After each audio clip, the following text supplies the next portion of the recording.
Manikrao कोकाटेंच्या अटकेसाठी Nashik police मुंबईतील लीलावती रुग्णालयात दाखल झालेत। उपचारासाठी दाखल असलेल्या कोकाटेंना डिस्चार्ज मिळताच अटक होण्याची शक्यता वर्तवली जाते। सध्या कोकाटेंवर वैद्यकीय उपचार सुरू असून लीलावती रुग्णालयात त्यांची एंजिओग्राफी चाचणी होणार आहे। या चाचणीचा अहवाल आल्यानंतर पुढील कायदेशीर कारवाईबाबत निर्णय घेतला जाईल। वैद्यकीय स्थिती लक्षात घेऊन पोलिसांकडून सतर्कता ठेवण्यात आली आहे।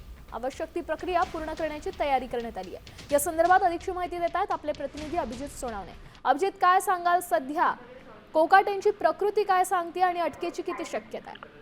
माणिकराव कोकाटेंना उच्च रक्तदाब आणि श्वसनाचा त्रास होत असल्यामुळे त्यांना लीलावती हॉस्पिटलमध्ये दाखल करण्यात आलेलं होतं। रात्री उशिरा नाशिक पोलिसांच्या टीमने माणिकराव कोकाटे यांच्या डॉक्टरांकडून त्यांच्या प्रकृतीची सगळी चौकशी केलेली आहे आणि आज माणिकराव कोकाटे यांच्यावर सकाळी लीलावती हॉस्पिटलमध्ये एंजिओग्राफी होणार आहे आणि या एंजिओग्राफीचा अहवाल आल्यानंतर माणिकराव कोकाटे यांना अटक करण्यासंदर्भात नाशिक पोलिसांची टीम निर्णय घेणार आहे। माणिकराव कोकाटे यांची एंजिओग्राफीची टेस्ट झाल्यानंतर जर त्यांना पुढे एंजिओप्लास्टी किंवा अन्य शस्त्रक्रिया करण्याची गरज असेल तर नाशिक पोलीस त्यांना लगेचच अटक करणार नाहीत।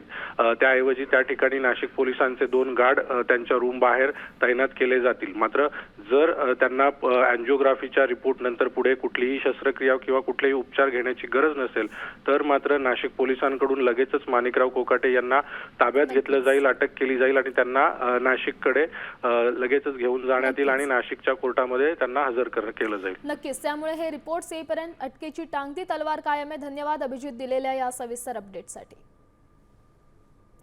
तर कोकाटेंच्या अटकेसाठी पोलीस लीलावती रुग्णालयात दाखल झाले।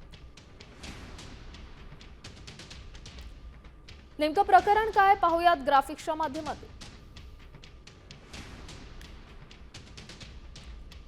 30 वर्षांपूर्वी कॅनडा कॉर्नर परिसरात नियमबाह्य सदनिका मिळवल्याचा आरोप आहे। अल्प उत्पन्न गटातील सदनिका चुकीच्या माहितीच्या आधारे लाटल्याचा त्यांच्यावर ठपका आहे। कोकाटे बंधूंनी मुख्यमंत्री कोट्यातून नियमबाह्य पद्धतीने सदनिका मिळवल्या।